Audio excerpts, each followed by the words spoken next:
তোমরা দেশকে ভালোবাসো, স্বাধীনতাকে ভালোবাসো, স্বাধীনতার স্লোগান দাও এই দেশের পদ পদবি পাওয়ার জন্য, এদেশের সম্পদকে লুণ্ঠন করার জন্য, বেগম পাড়ায় বাড়ি করার জন্য।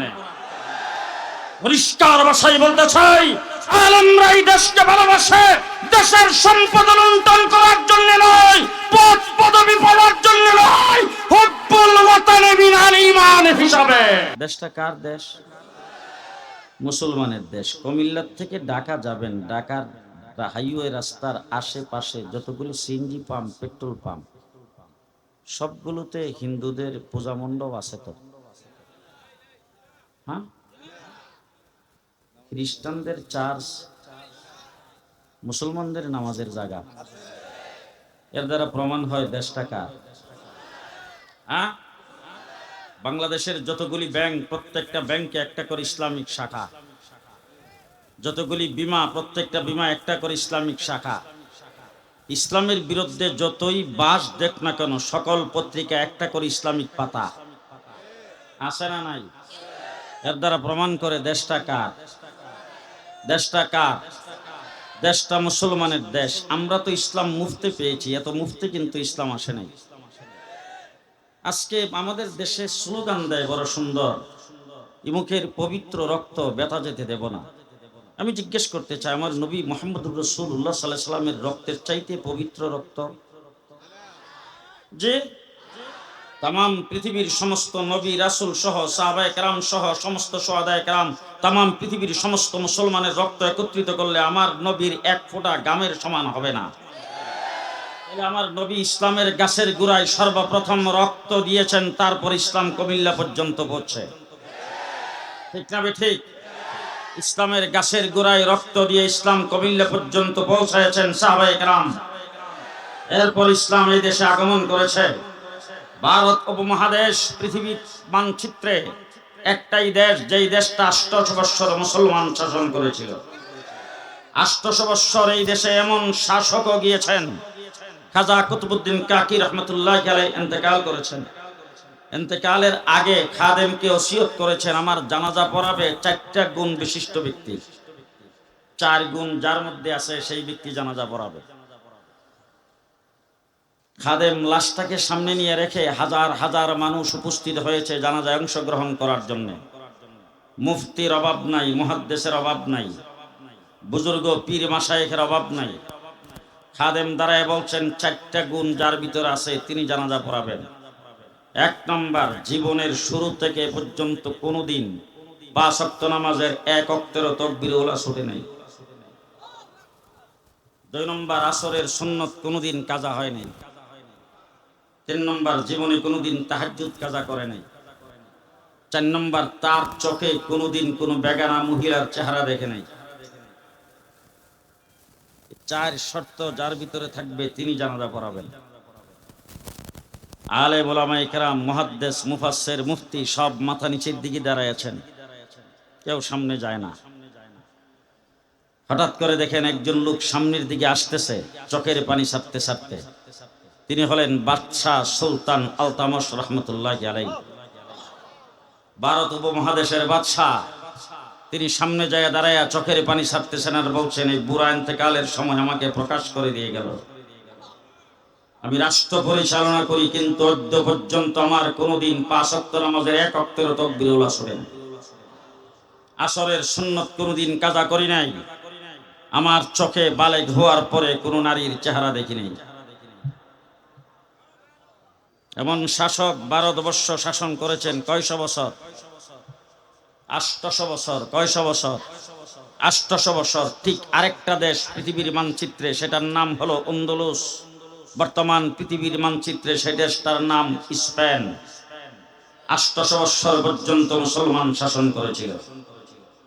ইতিহাস ভালো করে মনে রাখবেন। 800 বছর স্পেন মুসলমান শাসন করার পরে স্পেনের জমিন, স্পেনের শাসন ক্ষমতা দখল করেছে ইংরেজ। কে?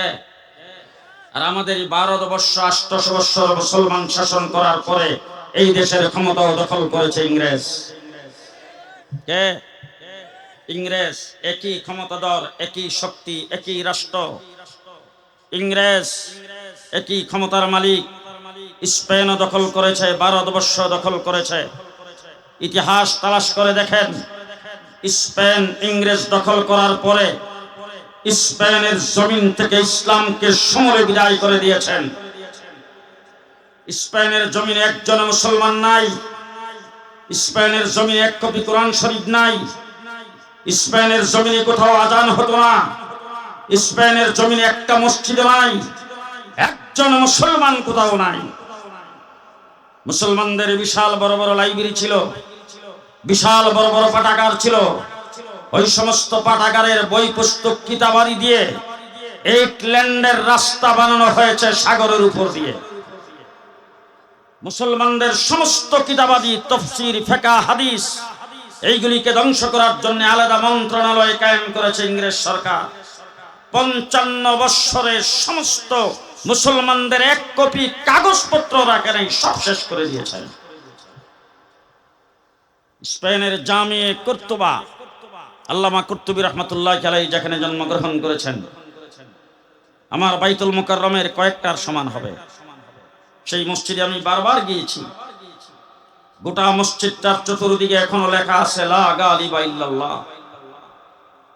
পৃথিবী বিখ্যাত কারুকার্যে সাজানো মসজিদ, বর্তমানে সেটা মিউজিয়াম আকারে মূর্তি দিয়ে সাজানো আছে। স্পেন থেকে সমস্ত মসজিদ বিদায়, মুসলমান বিদায়। যখন ইংরেজ ক্ষমতা দখল করেছেন, তখন স্পেনের মুসলমান ভীত সন্ত্রস্ত হয়ে যখন কাঁপতে শুরু করেছেন, তখন ইংরেজ মুসলমানদেরকে ধোঁকা দেওয়ার জন্য বলেছে, তোমরা তোমাদের ইবাদতখানা মসজিদে প্রবেশ করো, তোমাদেরকে কেউ কিছু বলবে না, নিরাপত্তা দেওয়া হবে। সাগরের মধ্যে আমাদের স্টিমারগুলি রাখা আছে, স্টিমারে যাইয়া তোমরা আশ্রয় গ্রহণ করো, নিরাপদ স্থানে তোমাদেরকে পৌঁছায় দেওয়া হবে। মুসলমানরা তাদের ধোঁকা বুঝতে পারে নাই, সবাই বুঝদিল। হাত পাও গুটাইয়ে সব তাদের স্টিমারে আরোহণ করেছেন, মসজিদের ভিতরে যায় আশ্রয় নিয়েছেন। একই দিনে একই টাইমে মসজিদের ভিতরে বাহিরে পেট্রোল দিয়ে আগুন দিয়ে জ্বালায়া সমস্ত মুসলমানকে শেষ করেছেন। একই টাইমে স্টিমারগুলি সাগরের মধ্যখানে নিয়ে নিচ দিয়া ছিদ্র করে পানির নিচে ডুবাইয়া সমস্ত মুসলমানকে হত্যা করেছেন। এইভাবে মুসলমান যেদিন নিধন করেছিল, সেই দিনটা ছিল এপ্রিল মাসের 1 তারিখ। এরপর থেকে ইংরেজ এই দিবসটাকে তাদের আনন্দের দিন, খুশির দিন হিসাবে এপ্রিল ফুল পালন করে। আমার দেশের স্কুল, কলেজ, ইউনিভার্সিটিতে পড়ুয়া মুসলমানের সন্তানরাও পালন করে। একজন মুসলমান স্পেনে নাই। আলহামদুলিল্লাহ সুম্মা আলহামদুলিল্লাহ, বর্তমানে স্পেনে 1400 মসজিদ। আমি সেই স্পেনের মসজিদে এশার নামাজ আদায় করে এশার পরে আমার বয়ান, অনেক মুসল্লি সেখানে, কয়েকশো মুসল্লি জমায়েত হয়েছেন। আমি সেখানে প্রথম প্রশ্ন করেছি, স্পেনের ইতিহাসে পড়লাম একটা মসজিদে স্পেনে নাই। ইংরেজ দখল করার পরে সমস্ত মসজিদকে ঘোড়া রাস্তা বল বানিয়েছেন, তাদের অফিস আদালতে পরিণত করেছেন, ব্যঙ্গে মাটির সাথে মিশিয়ে দিয়েছেন। আর আজকে এখানে এত সুন্দর মসজিদে নামাজ আদায় করলাম, পাশের থেকে আমাকে একজনে বলছে, হুজুর একটা দুইটা না 1350 মসজিদ। কে নির্মাণ করেছেন জিজ্ঞাসা করার পরে তারপরে তারা বলল, হুজুর অন্তত গোটা 50টা মসজিদ হবে এই দেশে। সৌদি গভর্নমেন্ট, টার্কি গভর্নমেন্ট, আরব আমিরাত, কাতার, কুয়েতের গভর্নমেন্ট এই দেশের সরকারের সাথে সমঝোতা করে তারপরে কাগজে পত্রের মাধ্যমে জায়গা খরিদ করে আলিশান মসজিদ, শানদার মসজিদ বানিয়েছেন। আর অন্তত 1300 মসজিদ নির্মাণ করেছেন গরিব গাঠটিওয়ালার দলেরা। কোন গাঠটিওয়ালার দল কারা? জি, তাবলীগ জামাত।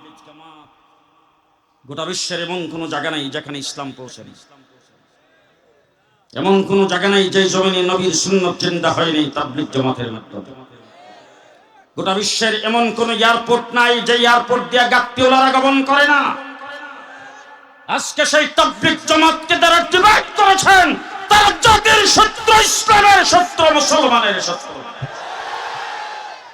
মুসলমান সেই স্পেন একজন মুসলমানও নাই। একই ক্ষমতাধর, একই সরকার, একই ক্ষমতার মালিক, একই ইংরেজ 12 বর্ষ দখল করেছে। ইতিহাস ভালো করে মনে রাখবেন, আমরা কারা, আমাদের শরীরের মধ্যে কাদের রক্ত, আমরা কে, এই জিনিসটা ভালো করে বুঝতে হবে।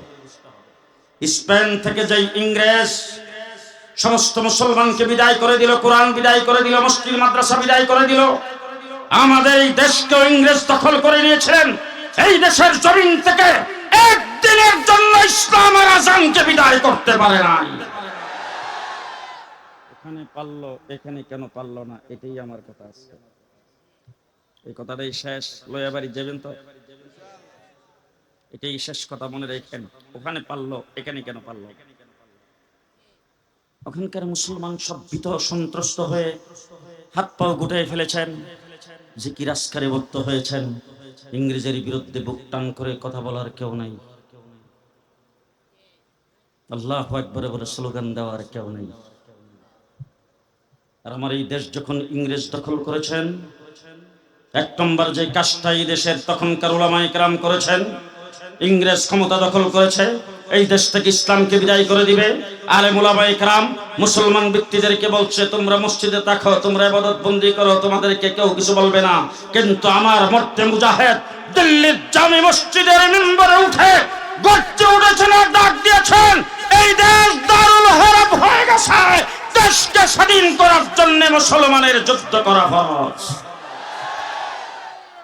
আজকে আমাদেরকে দেখলে যাদের গায়ে চুলকানি হয়, টুপিদারি দেখলে যারা মনে করে এরা স্বাধীনতার পক্ষে, এদের কোনো অবদান নাই, মাদ্রাসার ছাত্র মোল্লা মৌলবী দেখলে যাদের গায়ে চুলকায়, যারা মনে করে আমরা স্বাধীনতার কেউ না, পরিষ্কার ভাষায় বলতে চাই, লিডারের অভাব ছিল না, নেতার অভাব ছিল না, রাজনৈতিক দলের অভাব ছিল না, সবাই চাটুকার হয়েছে, ইংরেজের কাছ থেকে জায়গা জমি টাকা পয়সা বরাদ্দ নিয়েছে। যদি ইংরেজের বিরুদ্ধে কথা বলে থাকে, স্বাধীনতার ঘোষণা যদি কেউ দিয়ে থাকে, একজন আলেম দিয়েছেন, তার নাম আব্দুল আজিজ মুহাদ্দিস দেহলভী রাহমাতুল্লাহ।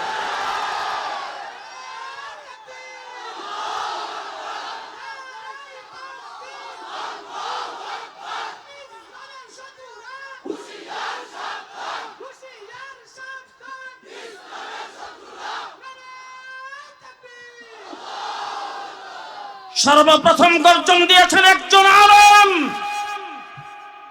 ইংরেজের বিরুদ্ধে মোকাবেলা করেছে উলামায়ে কেরাম 250 বছর,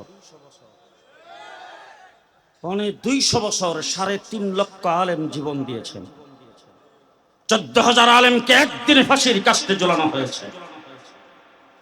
শহরে বন্দরে ইংরেজ যখন ক্ষমতা দখল করে, এখান থেকে মসজিদ ভেঙে দিয়েছেন। আলেম উলামায়ে কেরাম নদী 17 মাইলের পর মাইল হাইটা কোথাও কোনে চরে যায় আশ্রয় নিয়েছেন, সেখানে যায় মাদ্রাসা কায়েম করেছেন। মুষ্টির চাউল উঠায়া মক্তব জারি রেখেছেন, মানুষের অন্তর থেকে ইসলামকে মুছে ফেলতে দেয়নি। মোকাবেলা করেছেন রন্ধ্রে রন্ধ্রে। ইংরেজদের কাছ থেকে চ্যালেঞ্জ আসছে, কোরআন শরীফ তোমরা নিয়ে আসো, আমরাও নিয়ে আসবো। কোরআনে কারীম, তোমাদের কোরআন তোমরা আগুনে নিক্ষেপ করবে, আমাদের বাইবেল আমরা আগুনে নিক্ষেপ করব। দেখি কোনটা জ্বলে আর কোনটা জ্বলে না। আগুনে যেটাকে জ্বালাইয়া দেবে আমরা মনে করব সেটা অসত্য, আর যেটা আগুনে জ্বলবে না মনে করব সেটা সত্য। মুসলমান উলামায়ে কেরাম যারা ছিল, কারি সাহেবের দল, সবাই বলে ঠিক আছে ঠিক আছে, কোনো ব্যাপার না। চ্যালেঞ্জ গ্রহণ করে তারপরে গেছেন, 3 তারিখ ঠিক করা হয়েছে। এরপর পরস্পর আলোচনা শুরু হয়েছে। সর্বনাশ, আমাদের কোরআন তো নিউজ প্রিন্ট কাগজে লেখা, আগুনের মধ্যে যখন নিক্ষেপ করা হবে সেটা জ্বলবেই, সেটা তো আগুনে জ্বলবেই। তাদের হাতে ক্ষমতা, তাদের হাতে সরকার, তাদের হাতে টাকা পয়সা, তাদের হাতে বৈজ্ঞানিকত্ব, তাদের হাতে সমস্ত কারুকার্য, যাবতীয় সবকিছু, তাদের হাতে সমস্ত প্রযুক্তি। সুতরাং তারা এমন কাগজ আবিষ্কার করে, বাইবেল লিখে আনবে যেটা ফায়ার প্রুফ, আগুনে সেটা জ্বলবে না। এখন তো আমরা সেই জায়গায় হেরে যাব। শাহ আব্দুল আজিজ মুহাদ্দিস দেহলভী রাহমাতুল্লাহি আলাইহি বৃদ্ধ মানুষ, ওনার কাছে সকলেই গেছেন, যায় বলছেন, হুজুর আপনার সাথে আগে পরামর্শ না করে আমরা তো একটা চ্যালেঞ্জ গ্রহণ করে ফেলেছি। বলে কি চ্যালেঞ্জ গ্রহণ করছো? বলে তাদের বাইবেলে তারা আগুনে নিক্ষেপ করবে, আর আমাদের কোরআন শরীফ আগুনে নিক্ষেপ করব। এখন যেটা জ্বলে সেটা অসত্য, মিথ্যা, আর যেটা জ্বলবে না সেটা সত্য। আমরা তো চ্যালেঞ্জ গ্রহণ করে চলে আসছি। এখন আমাদের মধ্যে কথাবার্তা শুরু হয়েছে, আমাদের সাধারণ কাগজের মধ্যে লেখা কোরআন আগুনে নিক্ষেপ করলে তো জ্বলবেই। এখন আমরা কি দিয়ে মোকাবেলা করব? শাহ আব্দুল আজিজ মুহাদ্দিস দেহলভী রাহমাতুল্লাহ আলাইহি সহজ বিষয় নিয়ে পরামর্শ করা লাগে নাকি? চলো দেখি তোমাদের সাথে আমিও যাই। আব্দুল আজিজ মুহাদ্দিস দেহলভী রাহমাতুল্লাহ আলাইহি সহ সবাই গেছেন, যাই বলছেন আপনারা চ্যালেঞ্জের কথার উপর ঠিক আছেন তো? বলে হ্যাঁ ঠিক আছে। আগুন কি জ্বালানো হয়েছে? বলে আগুনে জ্বালাইবার জন্য সবকিছু রেডি করা হয়েছে। বলে ঠিক আছে আগুন জ্বালান, তবে চ্যালেঞ্জের যেই কথাবার্তা ছিল তার মধ্যে সামান্য একটু অ্যাড করতে চাই। বলে কি অ্যাড করতে চান? বলে আপনারা আপনাদের বাইবেলকে বুকে ধারণ করেন, আমরা আমাদের কোরআনকে বুকে ধারণ করব। আমরা কোরআন সহ আগুনে ঝাঁপ দিয়ে পড়বো, আপনারা বাইবেল সহ আগুনে ঝাঁপ দিয়ে পড়েন। মুসলমান, এই দেশ থেকে ইসলামকে বিদায় করার জন্য 3.5 লক্ষ কোরআনের কপি আগুন দিয়ে জ্বালানো হয়েছে। হাজার হাজার হাফেজে কোরআনকে শহীদ করা হয়েছে। 250 বছর চেষ্টা করে এই দেশের মাদ্রাসার ছাত্র দিনদার আলেম কেরামের লাঠি ডান্ডার বাড়ি খেয়ে ইংরেজ বিদায় হয়েছে। আজকে যারা রাত্র দিন 24 ঘন্টা তাকে তাকে আমেরিকার দিকে, কেউ প্রকাশ্যে কেউ তলে তলে, আমেরিকা পরাশক্তি, আমেরিকা সুপ্রিম পাওয়ার, আমেরিকা ক্ষমতা রাখবে, আমেরিকা ক্ষমতায় বসায় দিবে। পরিষ্কার ভাষায় বলতে চাই, মোল্লাদের লাঠি ডান্ডার বাড়ি খেয়ে আফগানিস্তান থেকে প্যাম্পাস পরে বিদায় হয়েছে। প্যান পরে বিদায় হতে পারে নাই, প্যাম্পাস পরে বিদায় হয়েছে। কোথায় থাকে আছো? কোথায়? যেই কথাটা আমি আপনাদেরকে বলতে চাই, আমার এই দেশে ইসলাম, একবার তো ইসলাম আসছে রাসূলের রক্তের মাধ্যমে, সাহাবায়ে কেরামের রক্তের মাধ্যমে, তাবিন তাবে তাবিনদের রক্তের মাধ্যমে। তারপরে যখন ইংরেজ এই দেশ থেকে ইসলামকে বিতাড়িত করতে চেয়েছে, আমার পূর্বপুরুষ রক্ত দিয়া এই দেশে ইসলামকে টিকায় রেখেছেন বলে আমরা মুসলমান। ঠিক কিনা বলেন? ঠিক কিনা বলেন? বাংলাদেশ 56,000 বর্গ মাইল স্বাধীন দেশ। আমরা একমাত্র আমরাই স্বাধীনতার পক্ষ শক্তি। আমরা স্বাধীনতার পক্ষ শক্তি। তোমরা যারা স্বাধীনতার পক্ষে স্লোগান দাও, নমিনেশন না পাইলেই দল পাল্টাইতে কিন্তু সময় লাগে না। তোমরা দেশকে ভালোবাসো, স্বাধীনতাকে ভালোবাসো, দল দল করো, তোমরা দল দল করো। তোমরা দেশকে ভালোবাসো, স্বাধীনতাকে ভালোবাসো, স্বাধীনতার স্লোগান দাও এই দেশের পদ পদবি পাওয়ার জন্য, এদেশের সম্পদকে লুণ্ঠন করার জন্য, বেগম পাড়ায় বাড়ি করার জন্য। পরিষ্কার ভাষায় বলতে চাই, আলেমরা এই দেশকে ভালোবাসে দেশের সম্পদ লুণ্ঠন করার জন্য নয়, পদ পদবি পাওয়ার জন্য নয়, হুব্বুল ওয়াতানে মিনাল ঈমান হিসাবে আমরা দেশকে ভালোবাসি।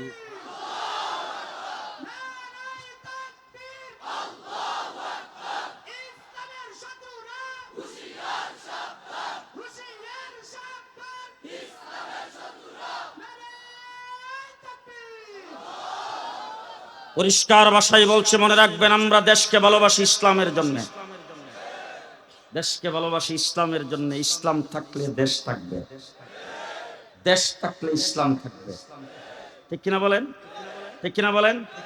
মাত্র 9.5 মাস, মাত্র 9 মাস রক্তক্ষয়ী যুদ্ধের মাধ্যমে পাকিস্তানি হানাদার বাহিনী দখলদারদেরকে সরায়া মুক্তিযুদ্ধ করে দেশকে আমরা স্বাধীন করেছি। দেশটা মুসলমানের নামে আগে স্বাধীন হয়েছে, তারপরে স্বাধীন করতে পেরেছি। আমরা পূর্ব পাকিস্তান হয়েছিলাম, পাকিস্তানের অংশ কিসের বিনিময়ে? দ্বিজাতি তত্ত্বের ভিত্তিতে ইংরেজ এই দেশ থেকে চলে গেছেন, দেশটাকে স্বাধীন দিয়ে গেছেন দ্বিজাতি তত্ত্বের ভিত্তিতে। মেজরিটি মুসলমান যেখানে, সেটা হবে পাকিস্তান, যেখানে মেজরিটি হিন্দু, সেটা হবে হিন্দুস্তান। আমরা পাকিস্তানের অংশ হয়েছিলাম মেজরিটি মুসলমান হিসাবে। কথা আসতে বলবেন না। আমরা পূর্ব পাকিস্তান হয়েছিলাম কিসের কারণে? মুসলমান, এই কারণে, মুসলমানের কারণে। জোরে বলেন কিসের কারণে? মুসলমানের কারণে।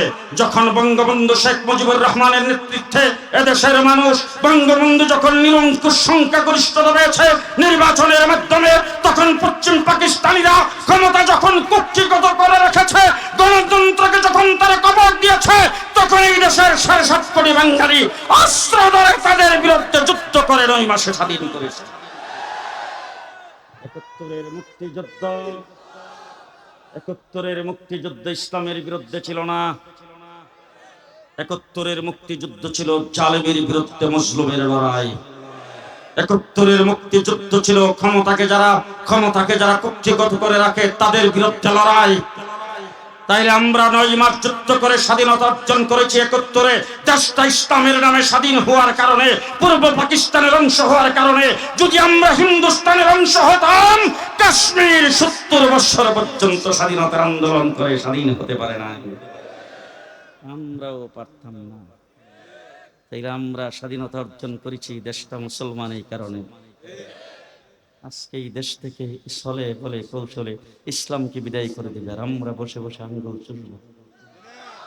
জি, রমজান মাসে ঢাকা ইউনিভার্সিটিতে রং তামাশা কিসের আলামত? কিসের আলামত? আমাদের দেশের সন্তান উঠতি বয়সের ছেলে মেয়েদেরকে কি শিক্ষা দিচ্ছেন? আজকে আমার স্কুল কলেজ কিন্ডার গার্ডেন প্রাইমারি থেকে শুরু করে স্কুল কলেজের শিক্ষা ব্যবস্থায় নবীর জীবনী বাদ দিয়ে রামায়ণের জীবনী সেখানে ঢোকানো হয়েছে। 92% মুসলমানের সন্তান আজকে স্কুলে পড়ে উযু শেখার ব্যবস্থা নাই।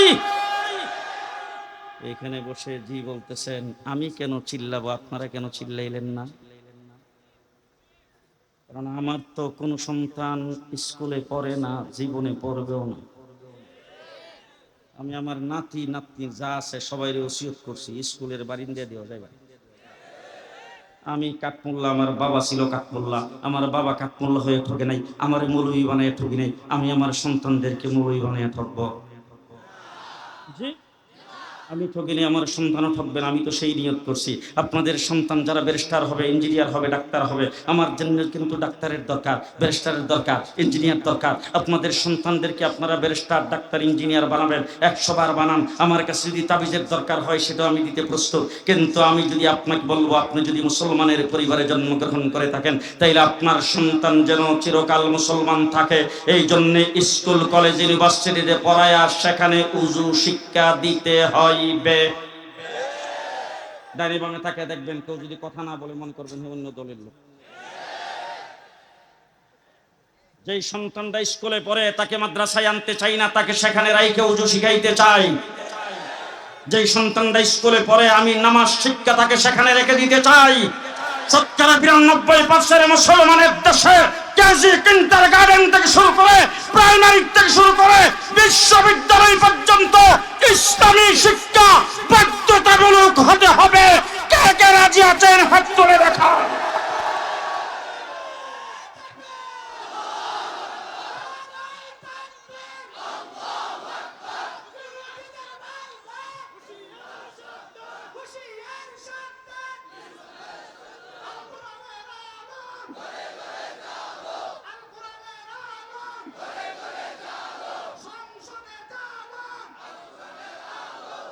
মুসলমান, মুসলমান, 92% মুসলমানের সন্তান স্কুলে পড়বে।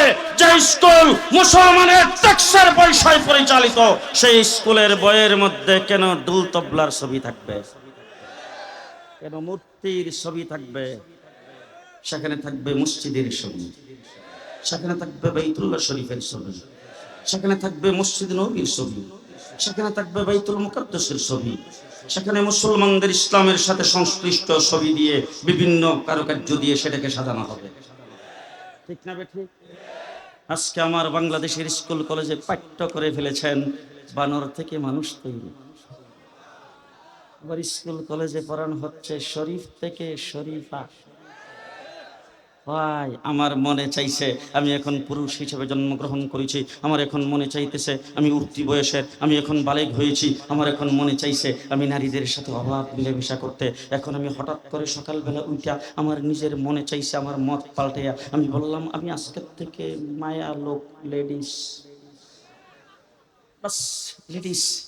এটার জন্য আইন করার পাইতারা শুরু হয়েছে। এটা আইন করতে হবে। কেউ যদি চায় নিজকে মহিলা হিসাবে, মায়ালোক হিসাবে, মেয়ে হিসাবে পরিচয় দিয়ে চলতে, এটা তার অধিকার। দেখেন দেখেন একটু নাউজুবিল্লাহ কয় নাই কাটাকাটি।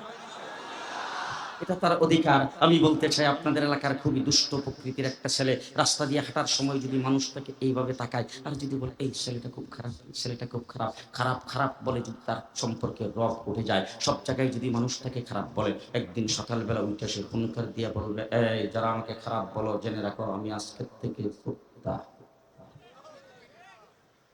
ছেলে হইয়া মেয়ে দাবি করলে যদি এটা তার অধিকার হয়, তাহলে যে কুত্তা দাবি করবে এটাও তো তার অধিকার।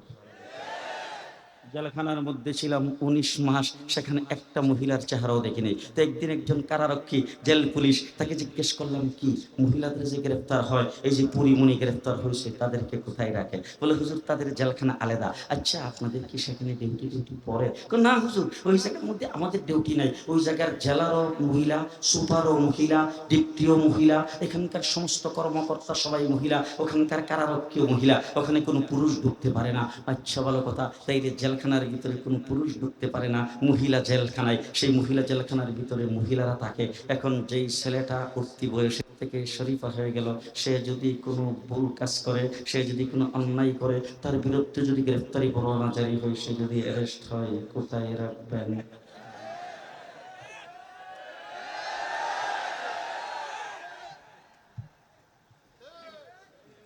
শরীফ নামের লোকটা রাতারাতি শরীফা হয়ে গেল। সে যদি এখন কলেজে পড়ে আর যদি হোস্টেলে সিট চাই, কোন হোস্টেলে দিবেন? মহিলা হোস্টেলে শরীফা নামের শরীফ লোকটা যদি যায়, সেখানে অন্যান্য মহিলারা নিরাপদ? ও আমার ভাইরা, ও আমার ভাইরা, ছোট সময় সন্তান গ্রাম দেশে লাঙ্গলে মাটি খায়, এখন দেখছি আমাদের দেশের বুদ্ধিজীবীদের আক্কলে মাটি খাইছে। হায় হায়, যাবো কোথায়? এইভাবে এই দেশ থেকে ইসলামকে বিদায় করে দিবে, আর আমরা কি চুপ করে বসে থাকবো? আরো আসতে বলবেন, চুপ করে বসে থাকবো? আজকে আমরা শেষ কথা আমি আপনাদের সামনে বলে যাচ্ছি, হয়তো কালকে মাহফিলে যারা আমাকে দাওয়াত করেছেন তাদেরকে বলবেন, ইতানের নাম ওয়াজ, কি করতেন কয়ে গেল, 100 বার কয়েন।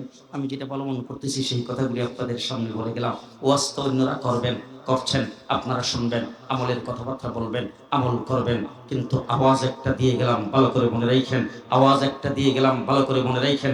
আজকে ফিলিস্তিন, আজকে আমাদের বাংলাদেশ, আমরা যখন বক্তৃতায় দাঁড়াই তখন বলি, এই দেশ শাহজালালের দেশ, এই দেশ খানজাহান আলীর দেশ, এই দেশ হাবিবজি হুজুরের দেশ, এই দেশ হাজারো আউলিয়ার দেশ, যেই দেশের মাটির নিচে 360 জন আউলিয়া শুয়ে আছেন। এই দেশের মাটির থেকে ইসলামকে বিদায় করা সম্ভব নয়, এদেশের মুসলমানদের উপর আঘাত করা সম্ভব নয়। আমি জিজ্ঞেস করতে চাই, ফিলিস্তিন কার দেশ?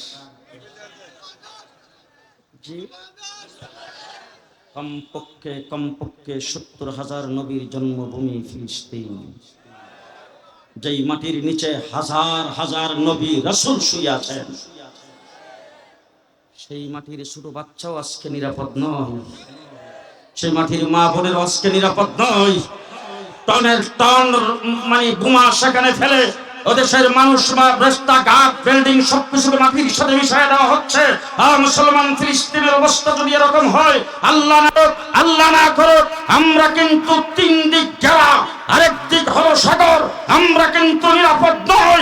আমরা যদি আমাদের ইমানকে ধরে রাখতে না পারি, যদি দেশের পরিস্থিতি এমন হয়, দেশটা যদি পরাধীন হয়ে যায়, নাস্তিকের মুক্তাদের হাতে চলে যায়, দেশটা যদি কোনো বিজাতিদের হাতে চলে যায়, আর আপনি আমার সামনে কোনো পরাশক্তি এসে রাইফেলার বন্দুকের গুলি তাক করে যদি বলে ইসলাম ছাড়তে হবে, তখন কি বুকটান করে বলতে পারবেন আমি একজন মুসলমান, কেল্লা কাটিয়ে দেব, ইসলাম দেব না? আসে তখন কি বুকটান করে বলতে পারবেন জীবন দিয়ে দেব, ইমান দেব না? পারবেন? পারবেন? পারবেন? শুধু আপনি পারলেই হবে না, আপনার সন্তানকে সেইভাবে গড়ে তুলতে হবে। কথা একমত? একমত? পারবেন? পারবেন? দেশটা মুসলমানের দেশ, এই দেশে আমরা ইসলাম নিয়ে বেঁচে থাকতে চাই, আমরা মুসলমান হয়ে বেঁচে থাকতে চাই, আমাদের সন্তানাদিকে মুসলমান হিসাবে রেখে যেতে চাই। কথা বলেন ঠিক না বেঠিক? ক্ষমতায় কে গেল, ক্ষমতায় কে থাকলো, ক্ষমতায় কেমনি কে ধরে রাখলো, সেটা আমাদের দেখার বিষয় না। পরিষ্কার কথা বলে যাচ্ছি, আমাদের পূর্বপুরুষ যারা ছিলেন, যাদের সঙ্গে হাঁটতাম, হযরত হাফিজ হুজুর রহমাতুল্লাহি আলাইহির সাথে দীর্ঘ 7 বছর পর্যন্ত ছিলাম। হাফিজ হুজুর দুনিয়ার থেকে চলে গেছেন। শাইখুল হাদিস আল্লামা আজিজুল হক, মুফতি ফজলুল হক আমিনী, বাইতুল মোকাররমের খতিব উবাইদুল হক, মাওলানা মুহিউদ্দিন খান, মুফতি আব্দুর রহমান, আল্লামা আহমদ শফি, জুনায়েদ বাবুনগরী, নূর হোসেন কাসেমী, অপরাপর এই সমস্ত বুজুর্গানে দ্বীনের সাথে কাঁধে কাঁধ মিলায়া মাঠে ময়দানে ছিলাম। 42 বছর যাবত এখানে আছি। আজকে আমাদের পূর্বপুরুষ তারা দুনিয়ার থেকে চলে গেছে। এদেশের নাস্তিক আর মুরতাদ যারা ইসলামকে দেশ থেকে বিদায় করতে চায়, হিন্দু আর সংস্কৃতি যারা এদেশে আবিষ্কার করতে চায়, যারা রং তামাশায় মেতে উঠেছে, তারা যদি মনে করে ইসলাম এই দেশ থেকে বিদায় করতে তারা খুব নিরাপদ হয়ে গেছে, তাদের পথে আর কোনো বাধা নাই, পরিষ্কার ভাষায় বলতে চাই, কেল্লা কাঁধে দেব, ইসলাম দেব না। বাংলাদেশে কে ক্ষমতায় থাকবে, কে ক্ষমতায় থাকবে না সেটা দেখার বিষয় নয়। ইসলামের বিরুদ্ধে কে তু শব্দ করবে, কাউকে বিন্দু মাত্র ছাড় দেওয়া হবে না, ছাড় দেওয়া হবে না, ছাড় দেওয়া হবে না। নাসরুম মিনাল্লাহ, ফাতহুন করিব, আবাশশিরিল মুমিনিন। আসসালামু আলাইকুম ওয়া রাহমাতুল্লাহি ওয়া বারাকাতুহু।